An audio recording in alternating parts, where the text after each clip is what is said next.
Buenas tardes, mi nombre es Jair Ruiz, soy estudiante de la Facultad de Derecho de la Universidad Latina de América y el día de hoy voy a presentar un tema relativo a derechos humanos, que en este caso es el derecho a la libertad religiosa frente al derecho a la vida. La libertad religiosa está protegida por el artículo 24 de la Constitución Federal y se contempla también en diversos ordenamientos jurídicos internacionales, como lo es el artículo 18 del Pacto Internacional de Derechos Civiles y Políticos y el artículo 12 de la Convención Americana sobre Derechos Humanos. Respecto de la libertad religiosa, la Suprema Corte de Justicia de la Nación ha sostenido también su propia postura o criterio y en términos generales ha determinado que es un derecho fundamental que garantiza la posibilidad real de que cualquier persona pueda practicar libremente su religión tanto individual como colectivamente, y que esta misma permite que de forma independiente y autónoma se pueda creer, dejar de creer o simplemente no creer en una determinada religión o dogma. Partiendo de los preceptos legales ya mencionados, las características principales que permiten este derecho a la libertad religiosa es en principio el derecho a profesar cualquier religión o creencia, o simplemente no profesar ninguna religión, el derecho a cambiarla,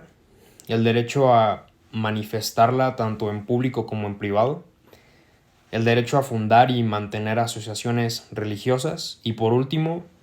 el derecho a recibir o inculcar educación religiosa. En México, la relación entre el Estado y la libertad religiosa ha sido compleja, toda vez que uno de los acontecimientos más relevantes en nuestro país fue la separación del Estado e Iglesia, el Estado laico en 1860, que hizo que su regulación tomara un nuevo camino dentro del campo del derecho constitucional. Este detalle es importante mencionarlo, ya que sabemos que la religión es la forma de concepción de cada persona en cuanto a la realidad y el estilo de vida que lleva. Se basan en principios que tienen que seguir acorde a lo que dicho dogma o religión les ordena. Por lo tanto, es un tema bastante controversial, ya que partiendo de estos tipos de ideologías que existen es que se puede percibir como en México se deben llevar a cabo ciertos límites y restricciones legales en cuanto a este derecho. Por lo cual, a continuación voy a explicar de una forma breve cuál es la perspectiva con la que México vive lo que es la libertad religiosa, ya que por medio de las sentencias de la Suprema Corte es como se interpretan desde una perspectiva más amplia o se ponderan derechos humanos de una forma más completa. Y el antecedente más relevante en este tema en la actualidad es el amparo en revisión 1049/2017, que fue resuelto por la primera sala de la Suprema Corte. El ministro ponente en su momento fue Arturo Saldívar. Fue una resolución emitida el 15 de agosto del 2018, no tiene mucho tiempo. Es una resolución que va encaminada a resolver o a ponderar o a evaluar una colisión de derechos muy importantes. Fue un asunto muy delicado en relación al derecho a la vida, el derecho a la salud y el derecho a la libertad religiosa. Este asunto tuvo lugar en el estado de Chihuahua, aproximadamente en 2017, en el que dos padres de la etnia Rarámuri, que eran pertenecientes también a la religión denominada Testigos de Jehová, llevaron a su hija a un hospital ya que la niña se encontraba en un estado crítico. Y una vez que se encontraron en el hospital infantil de la localidad en donde ellos vivían, la especialista, la hematóloga, determinó que la niña presentaba cuadros de leucemia linfoblástica aguda, por lo cual inmediatamente su determinación fue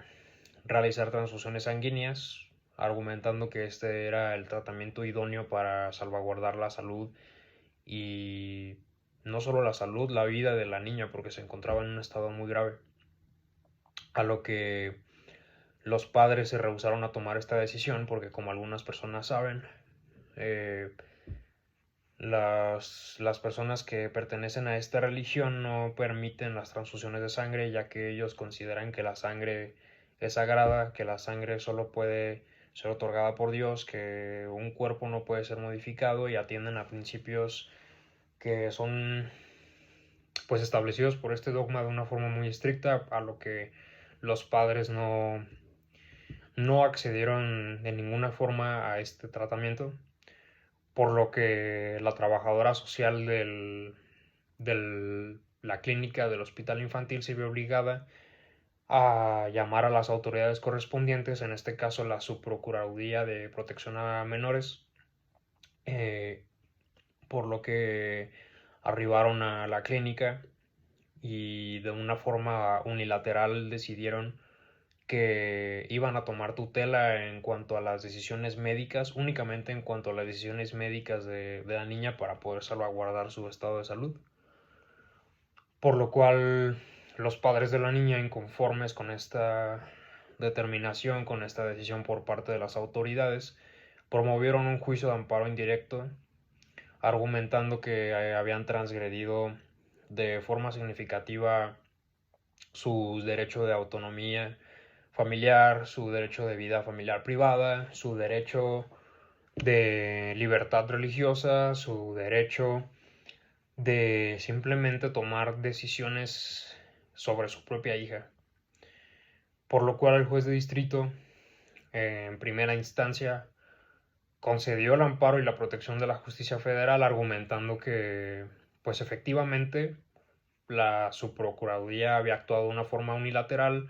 no había realizado los procedimientos correspondientes, no habían realizado una investigación, no habían constancias en el asunto en las cuales pues se pudiera confirmar que en esencia la subprocuraduría había hecho las cosas de una forma correcta, por lo cual,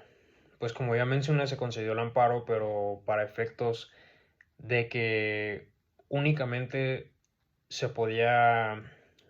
tomar por esta decisión, pero cuando se pudiera acreditar de una forma concreta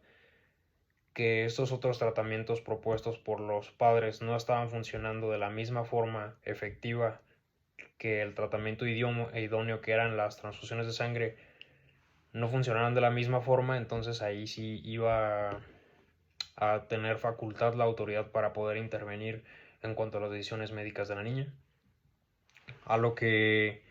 pues en este caso, inconformes con la sentencia mencionada,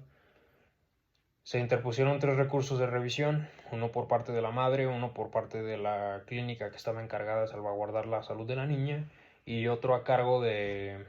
la subprocuraduría, por supuesto. Ante ello se determinaron fundados los agravios de las autoridades responsables en este caso y por el otro lado se determinaron infundados los agravios de la quejosa, que en este caso era la madre de la niña, en el sentido de que el ministro determinó que lo más factible en este caso era que las autoridades siguieran teniendo facultad para intervenir de forma transitoria en todo el procedimiento médico, en todo el procedimiento administrativo, para que llevaran una salvaguarda, una vigilancia adecuada relacionada con la salud de la niña. Obviamente que esta facultad que le fue otorgada a la autoridad responsable fue otorgada con ciertos parámetros únicamente médicos, porque si no, en ese caso se podría considerar que efectivamente se podría correr el riesgo de transgredir derechos a la vida familiar privada, a la autonomía familiar, como mencioné anteriormente. No fue así, la autoridad únicamente tenía facultades para poder intervenir y vigilar el tratamiento de una forma adecuada, ya que se demostró, se acreditó que el tratamiento idóneo eran las transfusiones de sangre. Y lo relevante en este caso pues es esta cuestión. Es muy importante tener en cuenta que la religión en México es un tema bastante fuerte. Es un tema que se debe de llevar con mucho cuidado, ya que, como en este caso, no se puede poner por encima como prioridad el proteger principios religiosos cuando se esté interviniendo o cuando entre de por medio la salud, la vida o cualquier otro derecho humano de una persona, de una menor de edad. por lo cual puedo concluir que desde mi punto de vista la Suprema Corte hizo una gran labor. Pienso que ha dejado o ha marcado un precedente muy importante por medio de esta resolución, ya que va a permitir a los abogados, nos va a permitir a nosotros, los estudiantes de derecho, eh, de qué forma actuar, de qué forma interpretar mismos derechos que están establecidos en un mismo ordenamiento y que entran en un conflicto delicado, que nos enseña claramente cómo determinar el peso de un derecho u otro y saber cuál aplicar en el caso concreto. Sabemos que hay principios, sabemos que hay fórmulas, sabemos que hay diferentes parámetros para poder llegar a esto. No es algo sencillo, por lo cual yo considero que hizo una gran labor la Suprema Corte y me llevo una gran lección con este asunto, con esta resolución, y pues eso sería todo de mi parte. Muchas gracias.